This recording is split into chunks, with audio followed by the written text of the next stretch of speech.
비극이 닥쳐 모든 것을 바꾸기 전까지 김민주는 금융 분야에서 날카로운 지성과 강력한 영향력으로 유명한 야심찬 사업가였다. 그는 강력한 헤지펀드를 포함한 고급 고객들을 위해 통화 시장을 조종하며 경력을 쌓았다. 성공은 그에게 부와 권력을 가져다 주었지만 많은 적들도 만들어냈고 그의 인생을 뒤엎을 배신의 길을 열었다. 민주는 자신의 일과 개인 생활을 모두 통제하고 있다고 믿었다. 겉으로 보기에 그의 아내 은수와의 결혼 생활은 이상적으로 보였지만 그 성공적인 외면 아래에는 그를 파괴할 준비가 되어 있는 깊은 배신이 잠복해 있었다. 다음에 일어난 일은 평범한 강도가 아니라 그가 신뢰했던 사람들에 의해 신중하게 꾸며진 음모였다. 어느 8월 아침 평범한 하루의 시작 후 민준의 삶은 끔찍한 방향으로 바뀌었다. 그는 건물의 엘리베이터에 들어섰고 그곳에는 2명의 낯선 사람이 함께 탔다. 그들의 평범한 대화는 금방 위협적으로 변했다. 예고 없이 민주는 공격을 받았다. 의식을 잃기 전 그의 마지막 생각은 그가 함정에 빠졌다는 냉혹한 인식이었지만 이미 너무 늦었다. 김씨. 목소리가 울려 퍼졌고 이제는 손가락이 으스러지는 날카로운 통증과 함께 더 크게 들렸다. 좋아. 그는 생각했지만 그는 숨을 헐떡이며 무거운 기분을 느꼈다. 병원에 있어요, 민준 씨. 목소리가 더 선명해졌다. 검사 몇 개 하고 나면 잘 수 있어요. 병원에서 자라고. 눈 떠봐요, 민준 씨. 그는 애썼지만 눈을 떴다. 좋아요, 다시 해봐요. 밝은 빛이 그의 감각을 꿰뚫고 사라졌다. 제 손을 잡을 수 있나요? 그는 압박감을 느끼고 움직이려 애썼다. 훌륭해요. 이제 발가락을 움직여봐요. 발의 날카로운 긁힘이 그를 놀라게 했다. 훌륭해요. 잘하고 있어요. 이제 쉬세요. 어둠이 덮쳤다. 그가 다시 깨어났을 때 그는 끔찍한 무게에서 떠오르는 것 같았고 벗어나려 애쓰며 선풍기에서 나오는 시원한 공기를 느꼈다. 그의 다리는 마치 침대에서 걷는 것처럼 움직였지만 그는 그렇지 않았지. 그의 뒤에서 약한 삐 소리가 울렸고 이어서 오른쪽에서 짧은 윙윙거림과 지속적인 종소리가 들렸다. 그는 고개를 돌리려 애쓰다가 우연히 발 근처에 경보를 울렸다. 대체 무슨 일이지? 그는 혼란스러워하며 생각했다. 안녕하세요. 친근한 목소리가 울렸다. 그는 의자가 움직이는 소리와 어깨에 닿는 손을 들었다. 오랜 혼수 상태에서 깨어나고 있어요. 무언가 그의 손을 잡아당겼고 삐 소리가 멈췄다. 저는 당신을 돌보고 있는 간호사 중 한 명인 성훈이에요. 그는 말을 하려 애썼지만 아무 소리도 나오지 않았다. 아직 말할 수 없어요. 숨 쉬는 것을 돕기 위해 목에 기관절개관이 있거든요. 인공호흡기를 사용하고 있지만 곧 제거할 수 있기를 바라고 있어요. 그는 젖은 천이 오른쪽 눈과 뺨을 닦는 것을 느꼈다. 내 얼굴에 무슨 일이 있었지? 그는 궁금해했다. 왼쪽은 느껴지지 않았다. 눈을 떠봐요, 민준 씨. 불을 좀 줄일게요. 성훈이 말했다. 좋아요, 해봐요. 민주는 눈을 깜빡였고 희미한 빛을 보았다. 천이 다시 그의 눈을 닦았고 모든 것이 밝아졌다. 안약을 넣은 후 연고를 발라 눈을 깨끗하게 하는 거예요. 성훈이 설명하며 다시 한번 닦았다. 방은 서서히 초점이 맞춰졌고 한 형체가 그 위에 서 있었다. 그는 몇 번 눈을 깜빡였다. 도움이 될 거예요. 성훈이 말했다. 그의 목소리는 민준에게 점점 더 선명해졌다. 긴 갈색 머리, 짧은 턱수염, 그리고 짙은 파란색 수술복 위에 걸친 청진기. 돌아온 것을 환영해요, 친구. 긴 여정이었어요. 성훈이 빨간색 펜라이트를 들고 활짝 웃으며 말했다. 눈 좀 검사할게요. 빛은 꽤 강했지만 견딜만 했다. 훌륭해요. 이제 다음. 내 손가락을 꽉 쥐어봐요. 민준이 쥐었다. 좋아요. 이제 발가락을 움직여봐요. 민준이 움직였다. 좋아요. 성훈이 태블릿을 두드리며 말했다. 우리는 당신의 진짜 이름을 몰라서 당신을 민준이라고 불렀는데 당신이 반응했네요. 그래서 이름이 민준인가요? 고개를 끄덕이거나 저어봐요. 민준이 고개를 끄덕였다. 네, 둘 다. 성훈이 웃으며 태블릿을 업데이트했다. 레드팀의 1점. 당신은 세인트 조 병원의 중환자실 ICU에 있습니다. 한 달 이상 여기 있었어요. 오늘은 2021년 9월 29일 수요일입니다. 민주는 흐릿한 마음속에서 정보를 처리하려 애썼다. 문 옆을 보면 날짜와 당신을 돌보는 의사와 직원들의 이름이 적힌 화이트보드가 있을 거예요. 성훈이 가리키며 설명했다. 저는 성훈이고 벨린 박사는 중환자 전문의, MA는 당신의 의료 보조원, RT는 호흡기 치료사입니다. 성훈이 침대로 돌아왔다. 지금은 새벽 2시이고 우리는 야간 근무 중입니다. 그가 들어 올렸다. 이 투명한 플라스틱 튜브는 흡입 카테터예요. 입 뒤쪽에 침을 깨끗하게 빨아들일 거예요. 민주는 흡입 소리를 들었지만 거의 아무것도 느끼지 못했다. 성훈이 계속했다. 알아야 할 다른 몇 가지가 있어요. 기관 절개관, 비위관, 그리고 방광 카테터가 있어서 소변이 마려울 수도 있어요. 민주는 실제로 그렇게 느꼈다. 걱정 마세요. 소변은 침대 옆에 있는 봉지로 배출될 거예요. 성훈이 그를 안심시켰다. 우리는 아직 약 기운이 있는 동안 아무것도 빼지 못하도록 부드러운 끈으로 손목을 묶어두었어요. 인공호흡기를 떼고 나면 만약 아무것도 당기지 않겠다고 약속하면 그것들을 풀 수 있어요. 성훈의 목소리가 부드러워졌다. 아픈가요? 그렇다면 제 손을 꽉 쥐세요. 민주는 불확실한 듯 어깨를 으쓱했다. 좋아요. 우리는 당신이 편안하지만 너무 멍하지 않도록 하고 싶어요. 성훈이 의료기기 한 줄을 가리키며 설명했다. 많은 약을 복용하고 있지만 가능하면 복용량을 줄일 거예요. 이 모든 것은 민준에게 아무 의미도 없었고 그래서 그는 천장을 멍하니 쳐다보다가 잠이 들었다. 그의 잠은 고통과 두려움, 빠르게 사라지는 이미지들의 끔찍한 꿈으로 가득했다. 민주는 숨을 헐떡이며 깨어났다. 왼쪽에서 경보가 울리고 여전히 붕대로 감겨있는 그의 몸 왼쪽. 그는 목구멍과 가슴에 극심한 통증으로 기침을 했다. 천천히 해요. 부드러운 여자 목소리가 말했다. 금발 여자가 나타났다. 저는 당신의 호흡기 치료사인 사라예요. 인공호흡기를 떼고 있어요. 아픈가요? 민준이 고개를 끄덕였고 그의 얼굴에 날카로운 통증이 드러났다. 그의 다리는 누워있는 동안 제자리에서 걷는 것을 돕는 로봇 장치에 의해 약간 움직였다. 간호사를 부를게요. 사라가 사라지기 전에 말했다. 나중에 민주는 더 정신이 들었고 인공호흡기는 다른 장치로 교체되고 있었다. 그는 앉았고 파란색 분무기에서 안개가 뿜어져 나왔다. 그의 다리는 이제 로봇 장치에서 풀려났고 그는 더 정신이 맑아졌다. 의사, 간호사, 치료사들이 계속해서 드나드는 바쁜 아침이었다. 그는 검사를 위해 병원의 다른 구역으로 옮겨졌다. 간호사들은 그의 진전을 칭찬했지만 민주는 의료 용어를 전부 이해하지는 못했다. 그들은 그가 의자에 앉고 잠시 일어서는 것을 도와주었다. 의사들은 뇌진탕에도 불구하고 그의 뇌는 온전하다고 장담했다. 한 의사는 그의 깨진 두개골이 뇌 회복을 막았다고 말했다. 부기로 인한 탈장 때문에 민준에게 밝은 점은 그들이 소변 카테터를 제거하여 스스로 소변을 볼 수 있게 했을 때였다. 소박한 기쁨. 그는 생각했다. 며칠 후 민준은 깨어나 침대 주위에 검은 양복을 입은 몇몇 낯선 사람들이 모여 있는 것을 보았고 불안함을 느꼈다.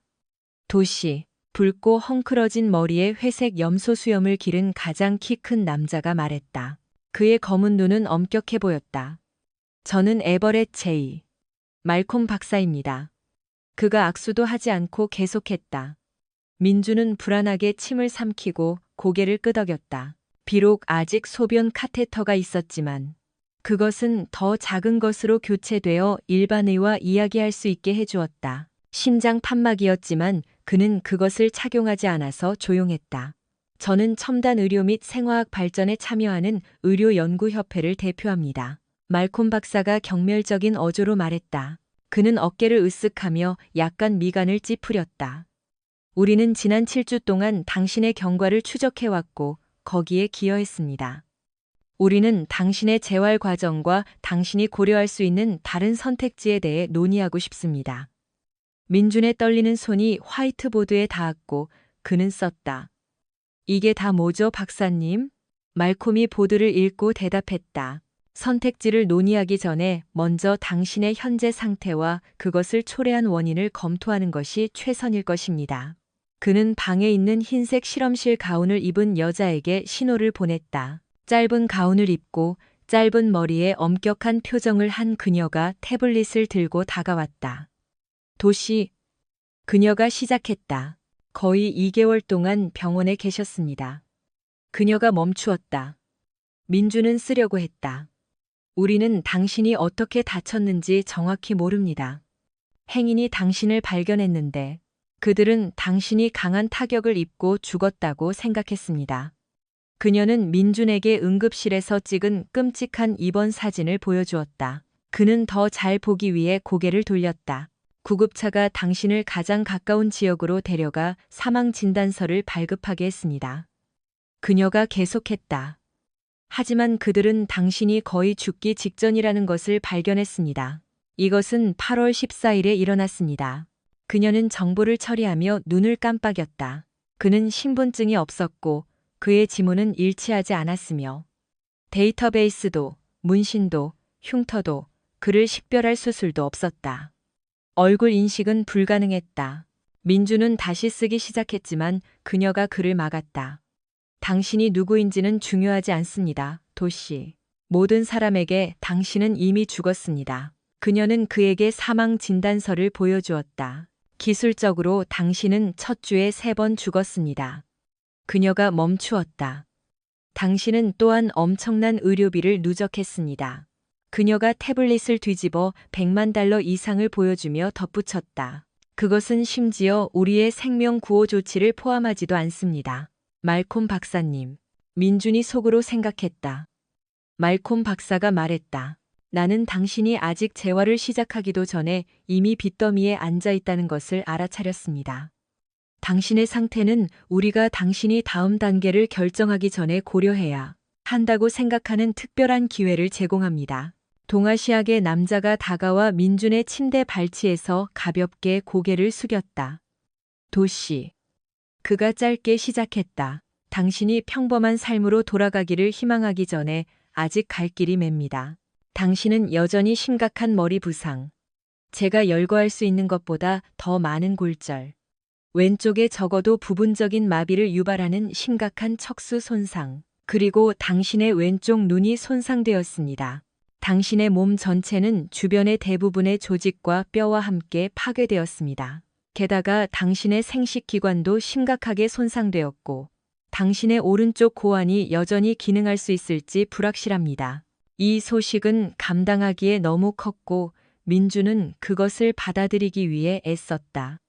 지금까지 아무도 그가 입은 부상의 심각성에 대해 말해주지 않았다. 그는 얼굴을 찡그리고 구체적인 무언가를 기억하려 애썼지만 그가 기억할 수 있는 것은 희미하고 끔찍한 이미지뿐이었다. 말콤 박사가 목을 가다듬고 민준의 주의를 다시 끌었다. 당신은 우리의 조기 개입에 감사할 수 있습니다. 오늘 당신이 여기 온 것. 그가 거의 무관심하게 말했다. 하지만 앞으로의 2가지 길에 대해 논의합시다. 그는 금태 안경을 벗고 숨으로 흐릿하게 만든 다음 실크 손수건으로 닦았다. 당신은 당신의 힘, 이동성, 독립성을 되찾는 데 도움이 되는 전문 재활시설로의 이송을 포함하는 현재의 치료 계획을 계속할 수 있습니다. 그가 안경을 다시 썼다. 하지만 보험이나 완전한 지불 정보가 없기 때문에 당신의 치료는 평균 이하일 뿐일 것입니다. 민주는 불안감이 다시 솟아오르는 것을 느꼈고 차가운 계단과 잘 차려입은 남자들 사이에서 방을 떠나고 싶은 충동이 점점 더 강해졌다. 말콤의 목소리가 긴장된 분위기를 갈랐다. 또 다른 선택지가 있습니다. 그가 뒤로 물러섰고 불안해 보이는 젊은 남자가 태블릿을 들고 존크 침대로 다가왔다. 도시 젊은 남자가 더듬으며 말했다. 계속하기 전에 몇 가지 양식에 서명해 주셔야 합니다. 그는 민준에게 태블릿을 건넸고 그는 작은 글씨를 뚫어지게 읽었다. 물론 당신이 다 읽을 수는 있겠지만 당신이 다 읽을 때쯤이면 우리 모두 늙고 머리가 하얗게 될 거예요. 그가 약한 웃음소리로 덧붙였다. 그는 자신의 농담이 웃기지 않았다는 것을 깨닫고 목을 가다듬었다. 첫 번째 서명은 우리가 당신을 치료하고 당신이 접근할 수 있도록 허락하는 것입니다. 당신의 기록과 가까운 미래에 당신을 대신하여 법적, 의료적 문제를 처리할 권리. 민주는 노란색 서명 버튼을 누르기 전에 망설였고 손가락으로 이름을 휘갈겼었다. 훌륭해요. 젊은 남자가 안도한 표정으로 말했다. 그는 다른 화면으로 넘겼다. 다음 서명들은 중요합니다. 첫째, 우리 치료에 동의함으로써 당신은 위험을 감수하고 어떤 사고나 불리한 결과에 대해 우리에게 책임을 묻지 않는 데 동의합니다. 그가 민준에게 윙크했다. 걱정 마세요, 도씨. 당신은 재활센터에서보다 더 좋은 치료를 받을 겁니다. 그는 마지막 화면으로 넘겼다. 마지막으로 이것은 우리의 기밀 유지 계약입니다. 이 계약에 서명함으로써 당신은 지금부터 당신의 의료 서비스의 어떤 측면도 논의하지 않는데 동의합니다. 민주는 화면을 보고 태블릿을 내려놓았다. 그는 화이트보드를 들고 천천히 썼다. 나는 무엇을 얻는가? 말콤 박사가 동의하며 고개를 끄덕였다. 합리적인 질문입니다, 도씨. 비록 100% 회복을 약속할 수는 없지만 가능한 최상의 결과를 제공할 것이라고 장담할 수 있습니다. 그는 팔짱을 끼고 미소를 지었다. 사실, 우리의 독특한 기술로 당신은 이전의 한계를 넘어설 수도 있습니다. 물론, 그가 덧붙였다. 확실한 것은 없습니다. 민준이 다시 태블릿을 흘끗 보았는데 여전히 UNC였다. 다른 남자가. 그룹의 사람들이 조용히 목을 가다듬었고 말콤 박사는 미간을 찌푸렸다. 실례합니다만 존경하는 박사님. 남자가 조용히 말했다. 민준을 돌아보며 도씨, 나는 또한 우리의 실험 프로그램의 자원함으로써 결과에 관계없이 당신의 모든 재정적 부채가 면제될 것이라고 덧붙여야 합니다. 민주는 말콤 박사를 다시 보았고 그는 살짝 고개를 끄덕였고 심호흡을 했다. 민주는 태블릿을 들어 다시 서명하고 돌려주었다. 훌륭해요, 도씨. 말콤 박사가 반짝이는 눈으로 말했다. 당신의 새로운 프로그램은 곧 시작될 것입니다. 당신은 우리 시설로 이송될 것입니다. 오늘 밤 낯선 사람들의 그룹은 그들이 도착했을 때처럼 조용하고 빠르게 방을 나갔다. 민주는 방금 일어난 일에 대해 머릿속이 소용돌이치는 채 등을 대고 누워 있었다. 민준이 새 시설에 도착했을 때 모든 것이 흐릿해 보였다. 어깨 길이의 갈색 머리와 큰 안경을 쓴 작은 의사인 제니스 윌로비가 자신을 소개했다. 당신이 처음 우리에게 주목받았을 때 그녀가 차갑게 말했다. 생존 확률은 5% 미만이었습니다. 키 168cm 정도의 과도하게 큰 실험실 가운 아래, 수술복에 가려진 마른 몸매, 그녀의 목소리는 침착하고 체계적이었고 마치 그녀가 교과서에서 읽고 우리는 당신의 경과를 추적했고 당신의 회복에 중요한 역할을 했습니다. 그녀가 계속했다. 당신의 뇌는 외상으로 인해 심하게 부어 있었기 때문에 두개골이 열리지 않았다면 당신은 죽었을 것입니다. 다행히 당신의 뇌는 두개골의 한계를 넘어 확장할 수 있었고 그것이 당신을 살렸습니다. 그녀는 근처 화면에 MRI와 PT 스캔 이미지를 가리켰다. 이미지들은 민준에게 아무 의미도 없었지만 윌로비 박사는 계속했다. 당신의 부상은 심각했고 왼쪽 얼굴 골절, 외상성 손상, 당신의 왼쪽 안화에 영구적인 시신경 손상을 초래했고 그 눈은 회복할 수 없습니다. 당신은 또한 오른쪽 고환 염전으로 고환을 잃었습니다. 당신은 여러 군데 폐좌상, 다리, 팔, 갈비뼈, 왼쪽 쇄골 골절을 입었습니다. 민주는 부상 목록을 들으며 움찔했다. 우리는 당신의 얼굴뼈 대부분을 수리하거나 재건했습니다. 그녀가 계속했다. 하지만 부기와 흉터는 남아 있습니다. 그녀는 부기와 압력을 조절하기 위해 작은 은색 주머니를 꺼냈다. 우리는 당신의 뇌에서 체액을 빼내기 위해 마니토를 사용했지만 당신의 경우에는 다른 곳의 광범위한 손상으로 인해 치료 효과가 제한되었고 그녀가 주머니를 들어 올렸다. 다른 여러 치료법과 함께 그 주머니가 D의 생명을 구했다.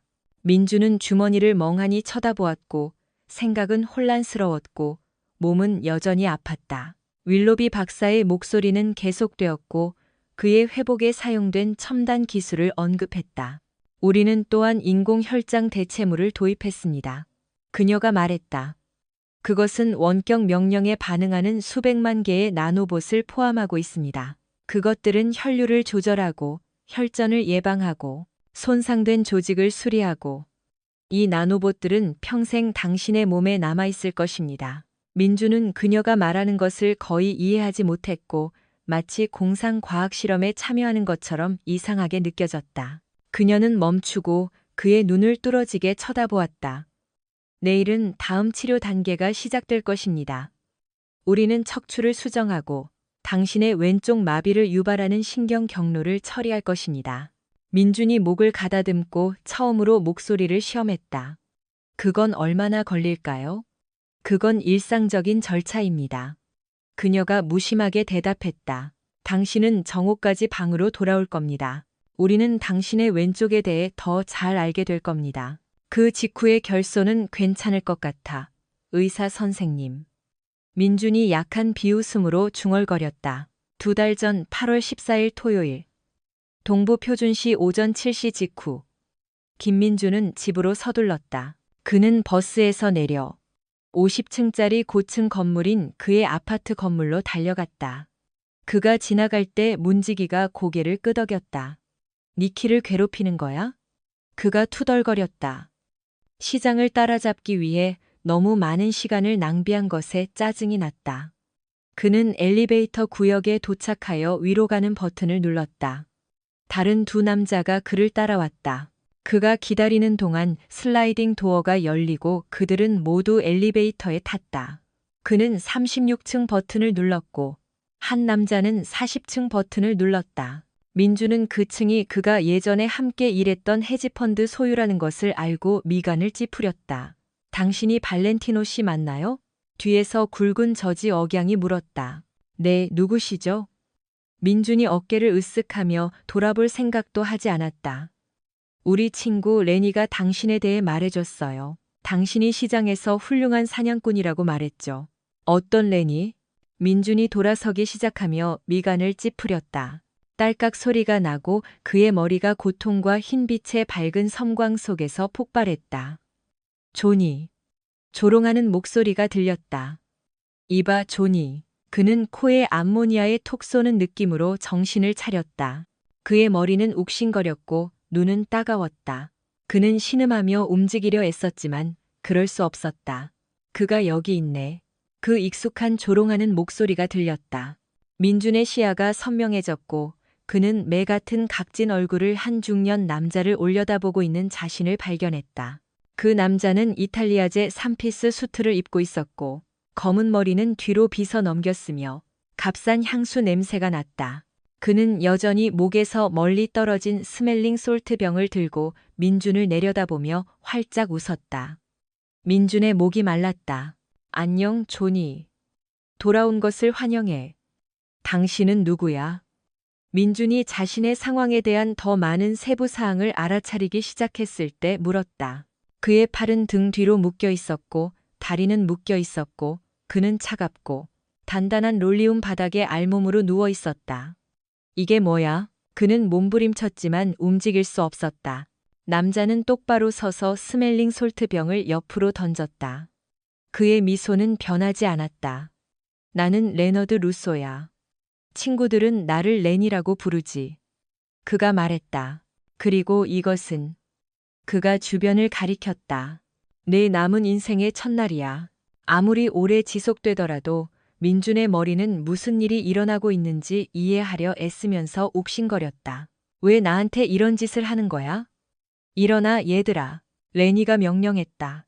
엘리베이터에서 나온 두 남자가 나타나 민준의 팔을 잡고 그를 일으켜 세웠다. 그는 비틀거렸지만 꽉 잡혀 있었다. 그는 주변을 훑어보았고 주변 환경을 알아보려 했지만 아무것도 익숙하지 않았다. 그의 시선은 두려움으로 가득 찬 채 레니에게 돌아갔다. 알잖아, 조니. 일이 이렇게 된 거야. 레니가 민준 앞에서 서성거렸다. 너는 내 동료를 위해 통화시장을 조종하는데 열심히 일했어. 그가 멈추고 민준의 얼굴에 활짝 웃었다. 그리고 너는 아주 잘했어. 레니가 민준 앞에서 테이저건처럼 보이는 장치를 흔들었다. 하지만 나는 또한 네가 이 동료의 자본 일부를 아마도 호기심 많은 눈으로부터 보호하기 위해 비밀 해외 계좌로 빼돌렸다는 것도 알아. 민준의 온몸에 식은땀이 흘렀다. 아무도 그의 비밀 이체에 대해 알지 못했다. 그와 그의 주인인 안드레아를 제외하고는. 내가 모르는 한. 민준은 부인하기 시작했지만 레니는 재빨리 테이저건을 작동시켜 그의 가슴에 찔렀다. 5만 볼트의 전기가 그의 몸을 관통하면서 민준의 목구멍에서 비명이 터져 나왔고 모든 것이 고통스러웠다. 근육은 격렬하게 경련했고 고통은 참을 수 없었고 민준은 잠시 의식을 잃었다. 나를 얕보지 마, 발렌티노 씨. 레니가 분노에 차 소리쳤다. 민준의 얼굴을 잡고 그의 눈을 쳐다보게 했다. 내 인내심이 바닥나고 있어. 나는 그 해외 계좌의 계좌 번호와 접근 코드를 원해. 그리고 지금 당장 원해. 네가 시간을 끌수록 너한테는 더 나빠질 거야. 제발. 민준이 목소리를 되찾으며 숨을 헐떡였다. 당신은 이해하지 못해. 아니, 기다려. 그가 레니가 다시 테이저건을 들었을 때 소리쳤다.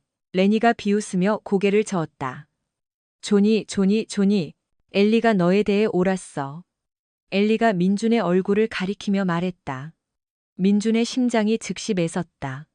엘라노어, 그들은 틀림없이 먼저 움직였고 그녀를 고문했다. 그의 아내 결혼 1주년을 불과 며칠 앞두고 함께 축하하기 위해 그가 집에 오기를 기다리고 있었다. 그들은 틀림없이 그가 사무실을 떠난 직후에 그녀를 잡았을 것이다. 그는 방금 그녀와 이야기하고 나가는 길이었다.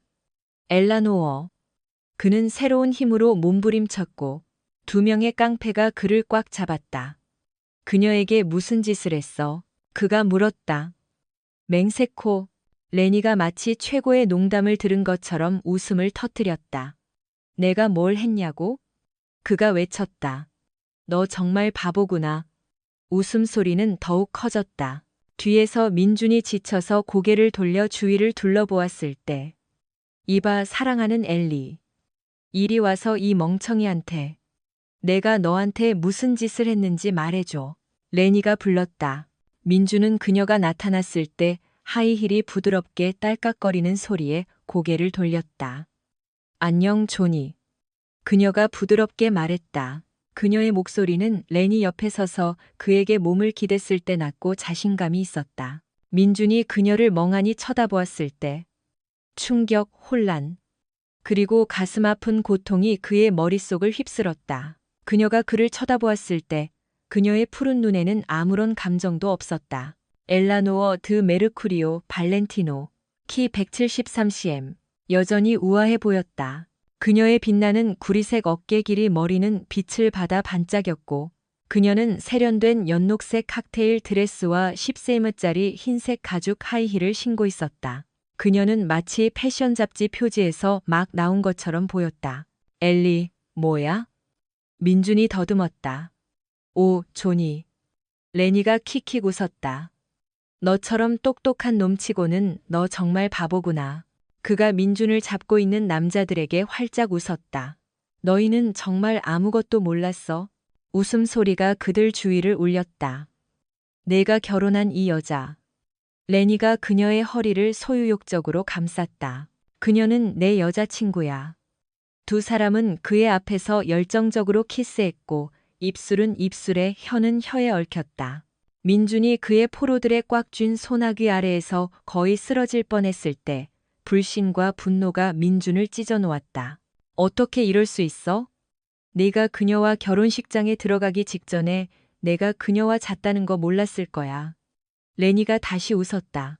나는 그녀가 엄마 집에서 몰래 빠져나온 이후로 엘리와 함께 있었어. 민주는 패배감에 고개를 숙이고 고통스러운 표정으로 바닥을 내려다보았다. 그는 실망의 눈물이 떨어지는 것을 막으려 애쓰며 눈을 꽉 감았다. 애야, 엘라나 크레드, 봐. 네가 그를 울게 했어. 그녀는 잔인하게 킥킥 웃었다. 민주는 숨을 헐떡이며 이 궁극적인 배신을 이해하려 애썼다. 어떻게 그가 그 징후들을 알아차리지 못했을까?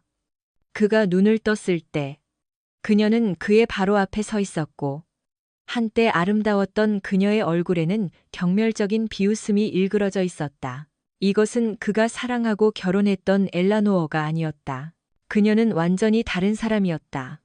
이 엘라노어는 더 어둡고 더 자신감이 있었고 사랑이나 동정심이 전혀 없었다. 그가 원하는 것을 말해줘, 조니. 그러면 너한테는 더 쉬워질 거야. 그녀가 잘 다듬어진 손톱으로 그의 턱을 들어 올리며 차갑게 말했다. 너는 항상 나를 위해 무엇이든 할 거라고 말했잖아. 그렇지, 자기야? 그녀는 갑자기 목소리를 바꾸어 부드러워졌다. 그가 알고 믿었던 여자처럼 달콤하게. 네가 행복하기를 원하지 않아, 자기야? 그녀가 매혹적으로 말했다. 민준이 그녀를 쏘아보았을 때 분노가 치밀어 올랐고 그녀의 차갑고 무자비한 본성이 돌아오기 전에 잠시 그녀를 놀라게 했다. 그녀는 그의 턱을 놓고 아래로 손을 뻗어 그의 사타구니를 거칠게 잡았다. 그녀의 손톱이 그의 피부를 파고들었고 그녀가 세게 흔들었을 때 그는 고통스러워했다. 민주는 그녀의 손톱이 더 깊이 파고들어 그를 으스러뜨릴 때 고통으로 비명을 질렀다. 계좌 번호와 코드를 줘. 그녀가 그의 얼굴에 소리쳤다. 잠깐만 진정해, 자기야. 레니가 웃으며 말했다. 그를 잡아당기며 그녀를 데려가. 우리는 보석을 마지막으로 남겨둘 거야, 자기야. 그가 바지를 풀기 시작하면서 그녀를 돌아보았다. 그의 보석을 노리고 싶어? 그에게 네가 가진 것을 보여줘. 엘란의 눈에 교활한 빛이 스쳤고 그녀는 비웃으며 민준을 돌아보았다. 그녀는 레니 앞에서 무릎을 꿇고 민준을 더욱 굴욕시켰다. 봐, 꼬마야. 그녀가 민준을 조롱했다. 이게 진짜 남자야. 민준은 다른 곳을 보려 애썼지만 그를 잡고 있는 남자 중 한 명이 그의 머리를 잡고 보게 했다. 레니가 거기서 그녀에게 한 굴욕적인 행위를 강제로 보게 되었을 때 메스꺼움이 밀려왔다. 그녀에 대한 그의 사랑의 마지막 잔해가 분노 속에서 타버렸을 때 민준의 얼굴에 눈물이 흘러내렸다. 배신은 견딜 수 없었지만 그녀의 환희를 보는 것은 그를 더욱 고통스럽게 했다. 레니가 끝났을 때 그는 민준에게 활짝 웃었다. 그거 좋았어? 이제 다시 일하자. 민준에게서 희망이 사라졌고 그의 몸은 부서지고 그의 정신은 산산조각 났다. 그가 물러서려 애쓰면서 고통은 거의 영향을 미치지 않았다. 하지만 레니는 아직 끝나지 않았다. 그는 테이저건을 다시 켰다. 마지막 기회야, 조니. 그가 차가운 목소리로 말했다. 코드를 줘. 그렇지 않으면 오래 살아남지 못할 거야. 민준은 지치고 무너졌다. 민준이 숨막히는 목소리로 말했다. 제발 그녀를 놔줘. 그녀를 해치지 마. 레니가 비웃었다. 오, 조니. 아직도 모르겠어? 그가 엘라노어를 가리켰다. 그녀는 처음부터 이 일에 함께했어. 그녀는 고통받는 사람이 아니야. 너야. 민주는 그녀를 보았고 그의 마음은 더욱 무거워졌다. 그녀는 침착하게 서 있었고 그가 한때 사랑했던 여자의 흔적은 없었다. 그에게 말해줘, 엘리. 레니가 명령했다. 엘라노어가 차갑게 웃었다. 맞아, 조니. 나는 널 사랑한 적 없어. 이건 항상 돈 때문이었어. 그가 원하는 것을 주고 너 자신을 위해 일을 더 쉽게 만들어. 민준의 마지막 희망이 산산조각 났다. 그는 완전히 혼자였고 그가 알고 있다고 생각했던 모든 것은 거짓말이었다. 레니가 가까이 다가갔고 그의 목소리는 위협적인 속삭임이었다. 어떻게 할 거야? 발렌티노는 더 이상 참을 수 없었다. 민주는 숨을 헐떡이며 무너졌다. 알았어, 그가 말했다. 코드를 줄게. 그냥 멈춰. 레니가 사악하게 웃었다.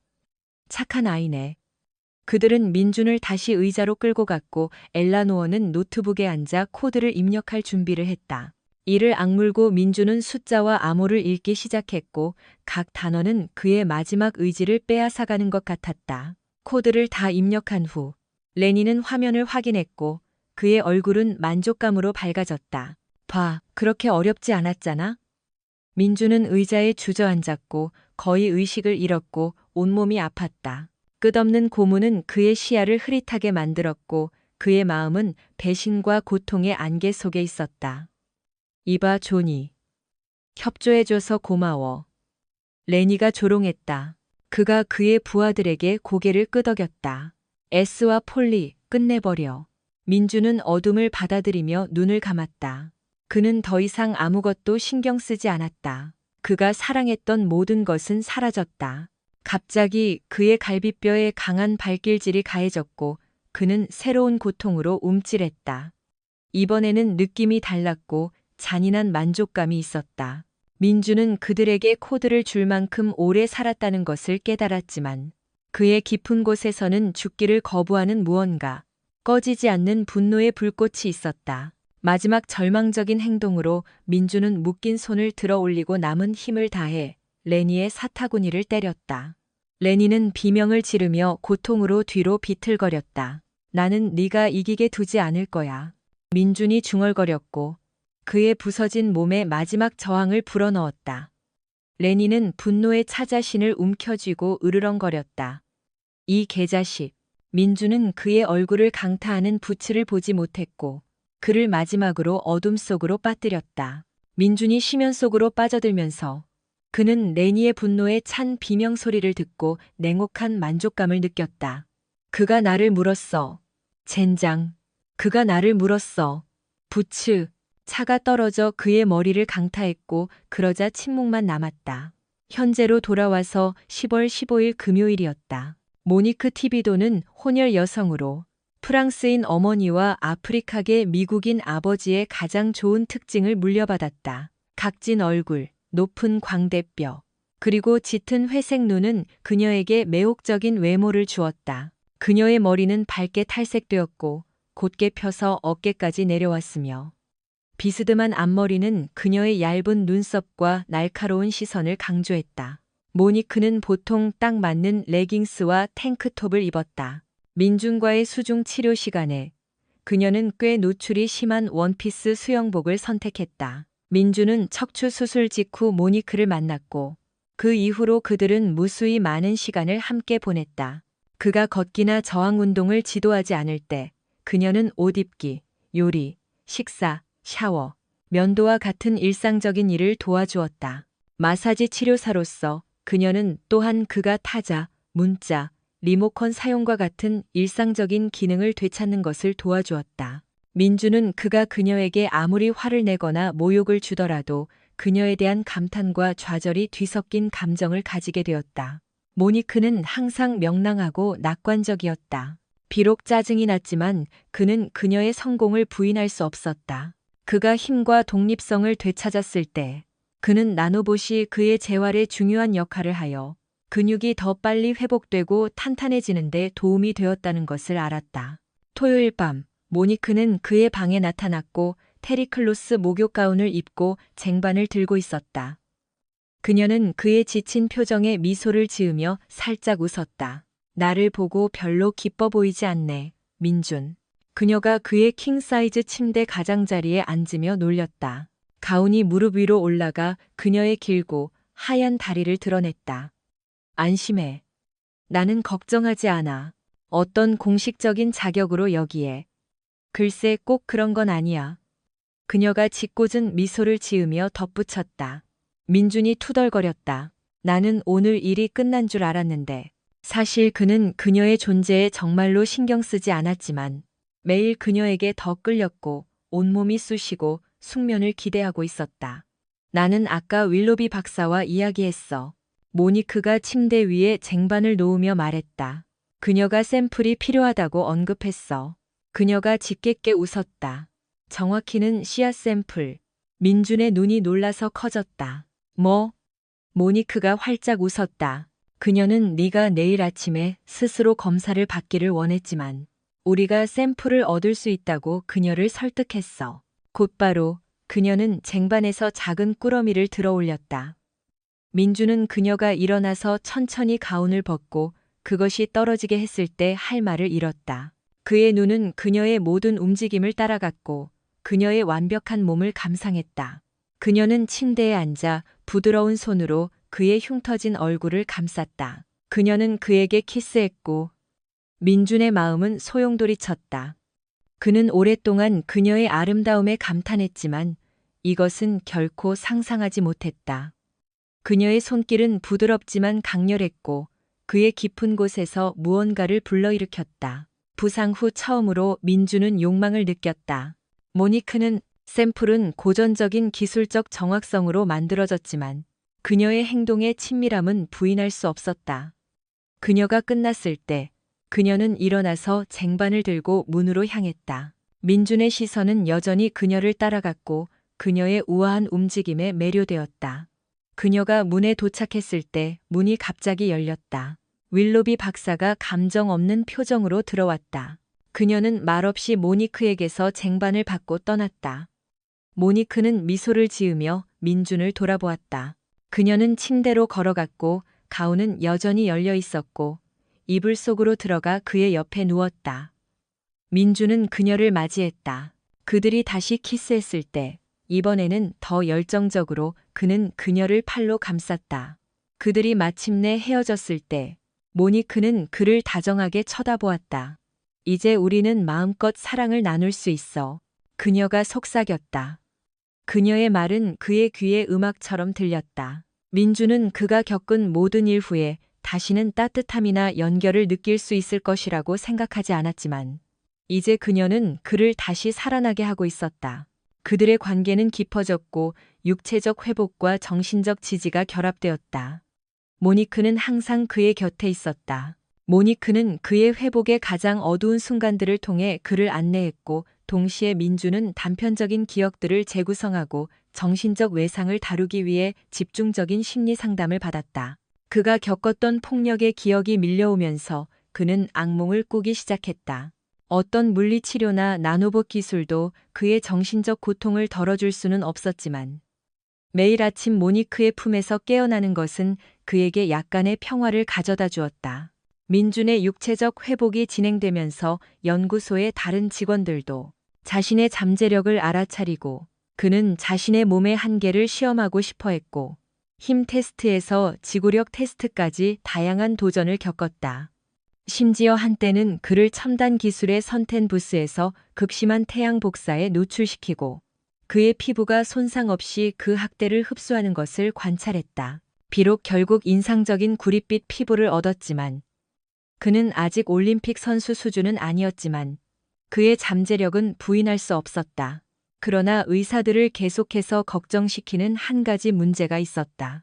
왼쪽 눈 혹은 오히려 그 부재. 재활 기간 내내 그는 부드러운 안화 보호장치 위에 안대를 착용해야 했다. 민주는 시신경과 안화 구조를 재건하기 위해 여러 복잡한 수술을 받았다.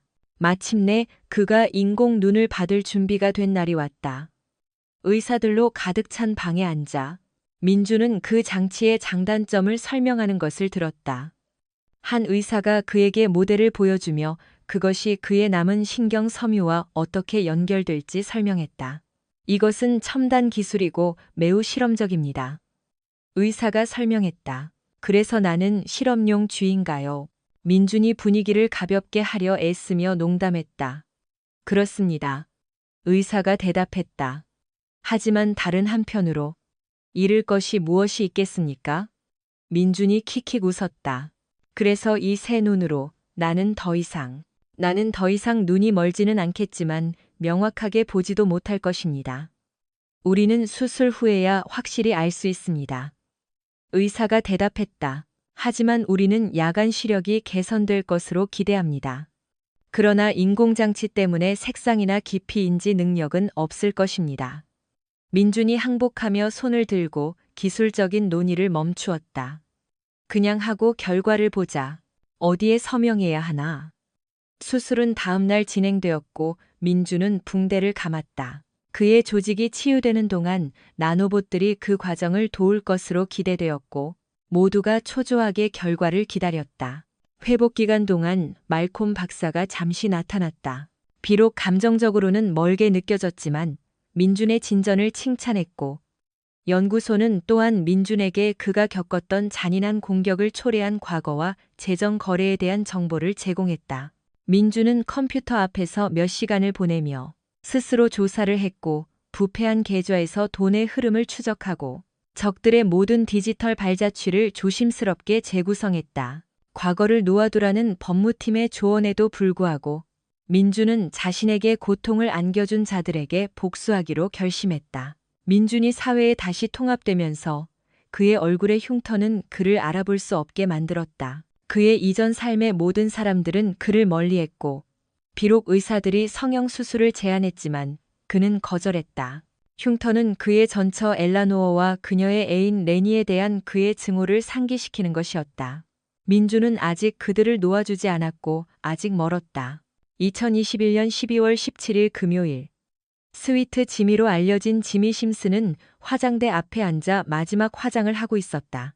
그는 거울에 비친 자신의 멋진 모습을 보며 아서 프랭클린의 레스펙트를 흥얼거렸다. 곱슬 가발과 매혹적인 속눈썹으로 그는 거울 앞에서 몸을 돌렸고 손을 뻗었다.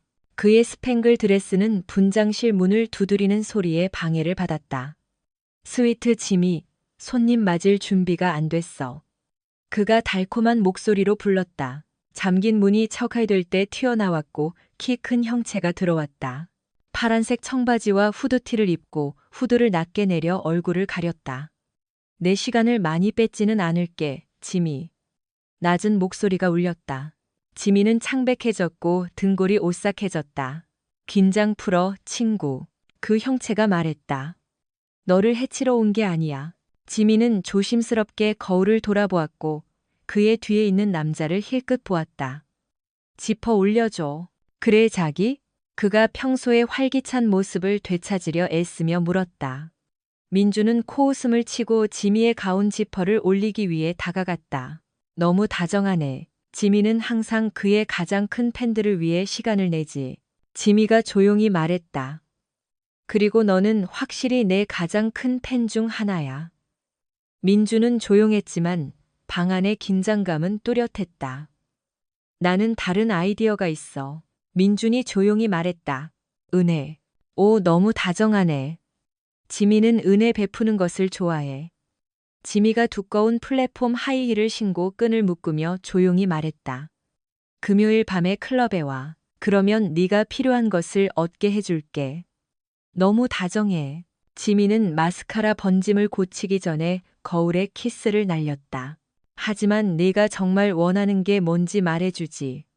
그래, 자기야? 그가 거울에 비친 남자의 이미지를 힐끗 보았다. 민주는 후드를 뒤로 젖히고 그의 흉터진 얼굴을 드러냈다. 지미의 눈이 커지고 그는 민준을 마주하기 위해 돌아섰고 그를 뚫어지게 쳐다보는 생명 없는 유리 눈에 손을 뻗었다. 오, 사랑하는 지미. 누가 너한테 이런 짓을 했어? 민주는 잠시 그 손길을 허락하고 뒤로 물러섰다. 에스와 폴리와 해결할 일이 있다고 해두자. 지미는 그들의 이름이 언급되자 숨을 헐떡였다. 그는 그들이 누구인지 너무나 잘 알았다. 그는 두려움에 고개를 저었다. 오, 안 돼, 사랑하는 지미. 나는 그 두 사람과 부딪힌 적이 있어. 나는 이 일에 얽히지 않을 거야. 그들은 다시 다른 사람을 해치는 것을 좋아하잖아. 알아. 지미 민준이 침착하게 말했다. 내가 너에게 필요한 것은 그들을 밖으로 내보내는 것뿐이야. 무엇이든 약속해. 그러면 그들이 다시는 너나 다른 누구도 해치지 않을 거라고 맹세할게. 민준은 주머니에서 현금 뭉치를 꺼내 보상으로 화장대에 던졌다. 바뒤의 주차장은 어둡고 울퉁불퉁했으며 자동차, 트럭, 오토바이가 주위에 길게 늘어서 있었고 건물 앞과 옆에 가로등에서 나오는 희미한 빛만 있었다. 뒷문이 열리고 조용한 밤에 낮은 음악 소리가 울려 퍼졌다. 지미는 술에 취해 비틀거리며 나왔고 그 뒤를 따랐다. 지미의 동행을 즐기기를 간절히 바라는 두 명의 갱단 부하들. 오, 스위트 지미 오늘 밤 정말 뜨겁네. 그들이 그를 향해 몸을 돌리며 소리쳤다. 담배 한 갑을 꺼내 들고 그는 유혹적으로 담배 한 개비를 들어 올리고 미소를 지었다. 너희 둘 불 좀 있어? 그가 속삭였다. 에스와 폴리는 그를 따라 공터 한가운데로 들어갔고 지미가 어깨를 으쓱하고 스스로 불을 붙였을 때 점점 더 초조해졌다. 라이터의 깜빡이는 불꽃이 그들이 즐거운 시간을 보냈고 안으로 돌아가고 싶다고 투덜거릴 때 잠시 그들을 눈부시게 했다. 글쎄, 글쎄, 글쎄. 어둠 속에서 불길한 목소리가 울렸다. 폴리와 에스가 아니면 누구겠어. 어떻게 지내 얘들아? 깜짝 놀라 그들은 몸을 돌렸고 술집의 어둠에서 어두운 형체가 나타나는 것을 보았다. 이봐 폴리. 그가 분노에 차 으르렁거렸다. 너는 누구길래 우리에게 그렇게 몰래 다가와? 그는 주먹을 꽉 쥐고 침입자를 때릴 준비를 했다. 나를 기억하지 못하겠어, 폴리. 민준이 다가가며 말했다. 그는 후드를 뒤로 젖혔지만 희미한 빛은 로봇 눈에서 나오는 약한 빛을 제외하고는 그의 멍든 얼굴을 많이 보여주지 않았다. 그는 불안해하는 깡패들에게 활짝 웃었다. S는 측면에서 공격 위치로 이동하려 했지만 민준의 반사신경은 빨랐다. 그는 S의 목을 잡고 앞으로 끌어당겼고 동시에 폴리를 잡아당겼다. 두 남자의 머리가 끔찍한 소리를 내며 부딪혔고 그들은 민준의 발치에 쓰러졌다. 스위트 지미의 담배가 그의 입술에서 떨어졌고 그는 가짜 여성적인 모습을 버렸다. 세상에, 그가 외쳤다. 너는 누구야? 그건 걱정하지 마, 지미. 민준이 조용히 말했다. 그냥 안으로 돌아가서 이건 잊어버려. 알았지? 지미는 눈을 크게 뜨고 미친 듯이 고개를 끄덕이고 서둘러 바 안으로 돌아갔다. 폴리는 이른 아침에 몽롱한 상태로 깨어났다.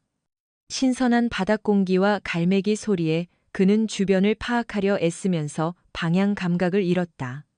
그는 앉아 있었다. 차가운 나무 막대 위에 그의 맨발이 바닷물에 매달려 있었다.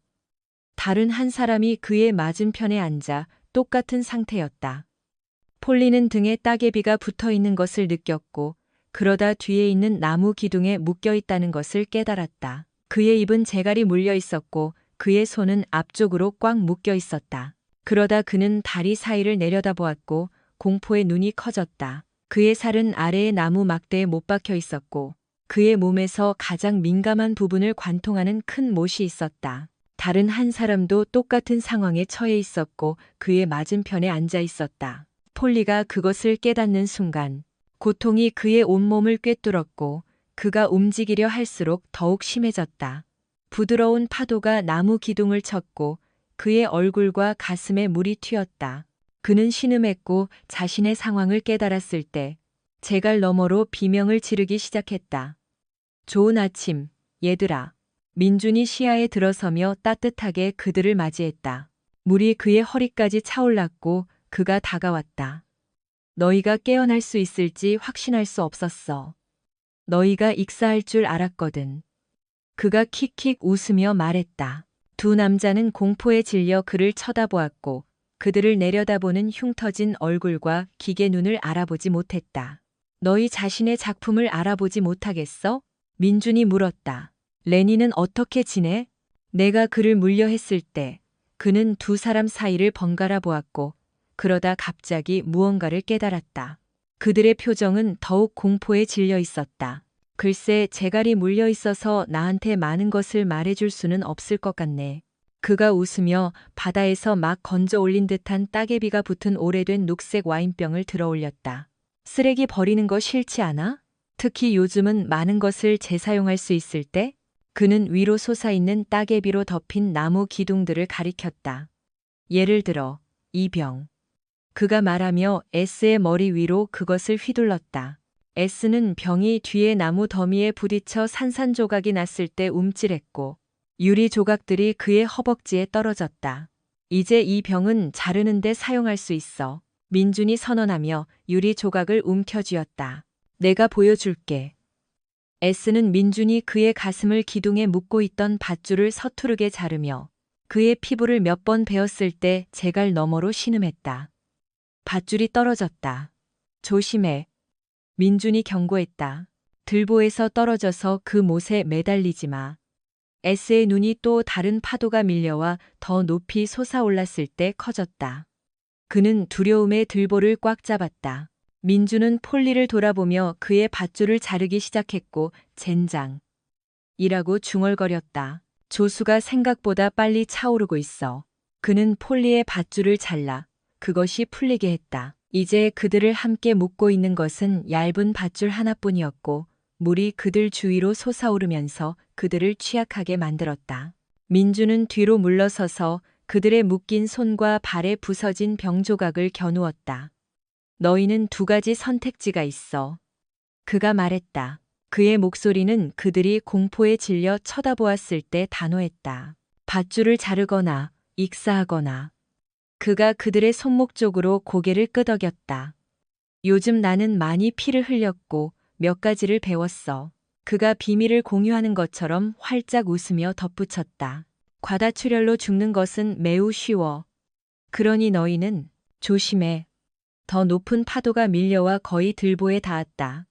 내 손목 주위의 밧줄. 그것은 완벽한 지혈대를 만들어. 그는 그들을 힐끗 보았다. 너희는 지혈대가 뭔지 알지? 그들은 공포에 질려 쳐다보았다. 그건 프랑스어인데 T자 모양을 의미해. 왜 그런지는 묻지 마. 그가 어깨를 으쓱했다.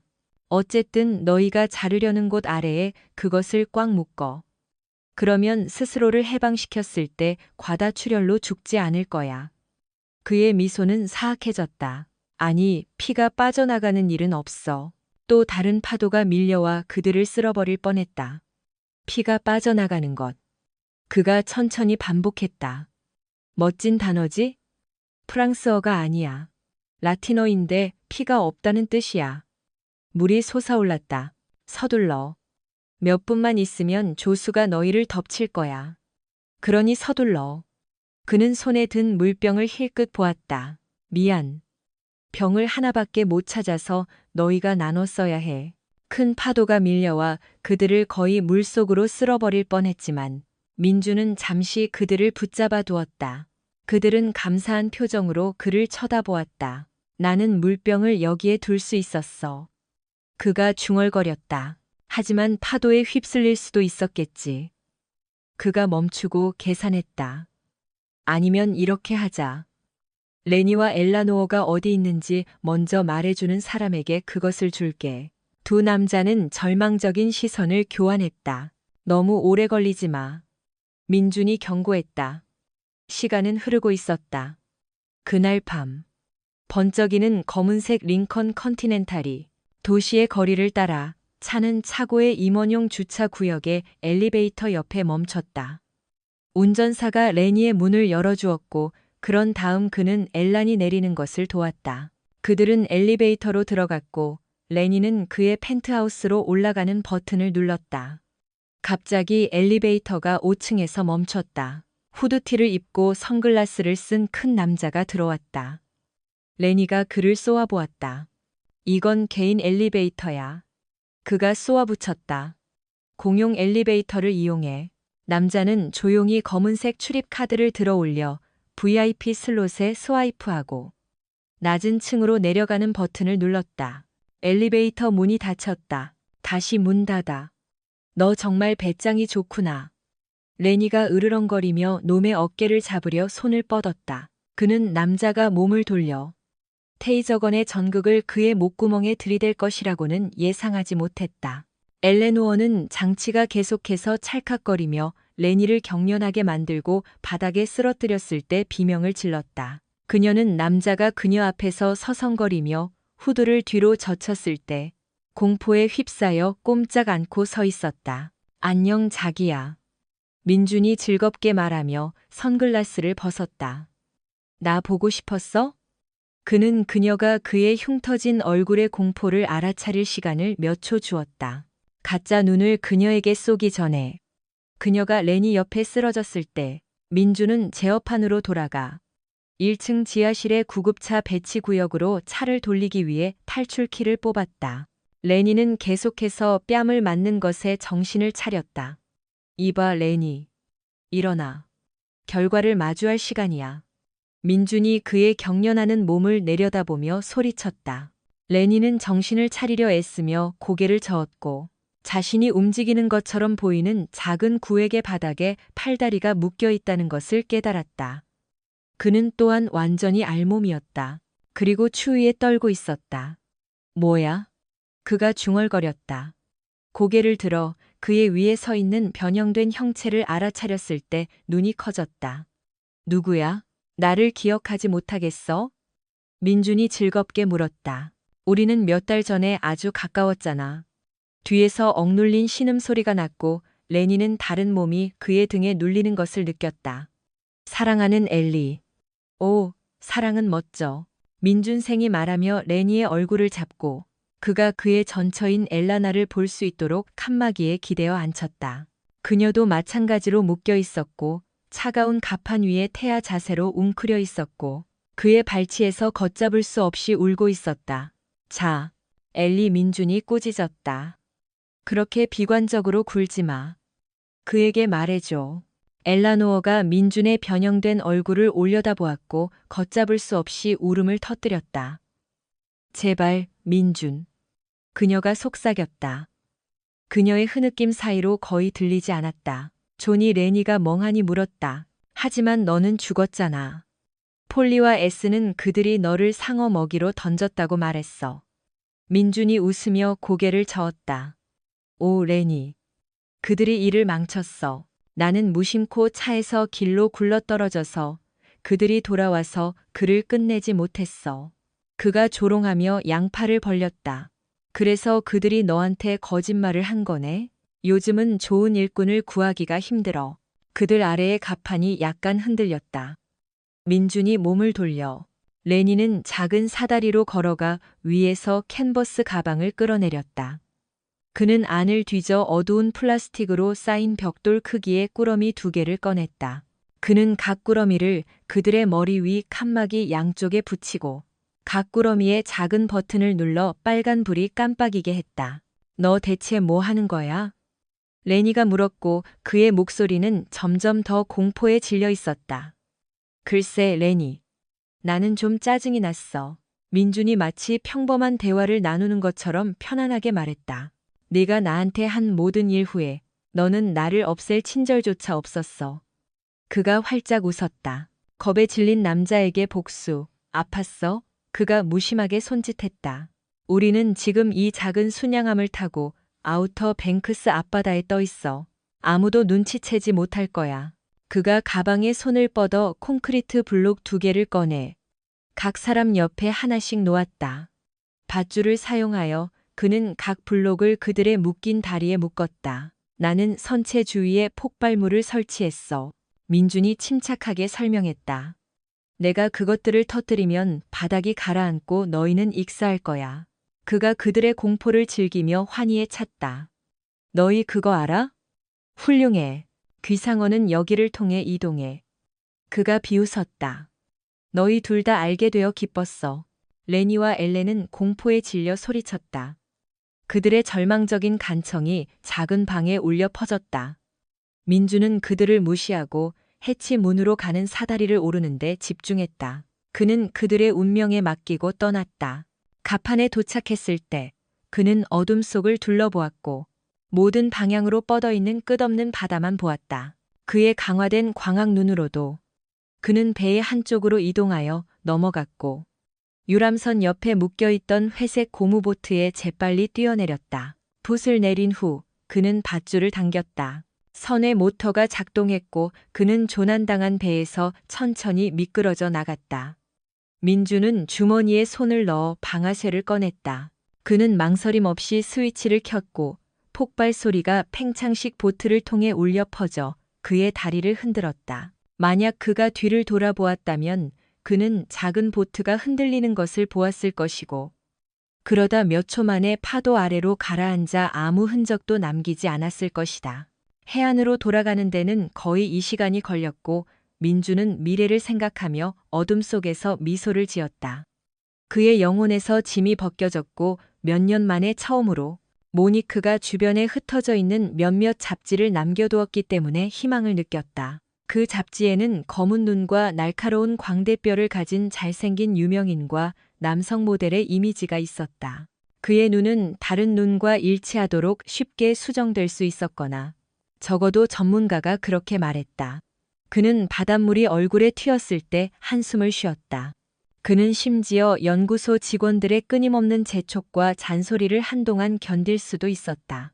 결국 그들은 그의 작은 복수에 많은 도움을 주었다. 그는 그들에게 그것을 빚지고 있다고 생각했다.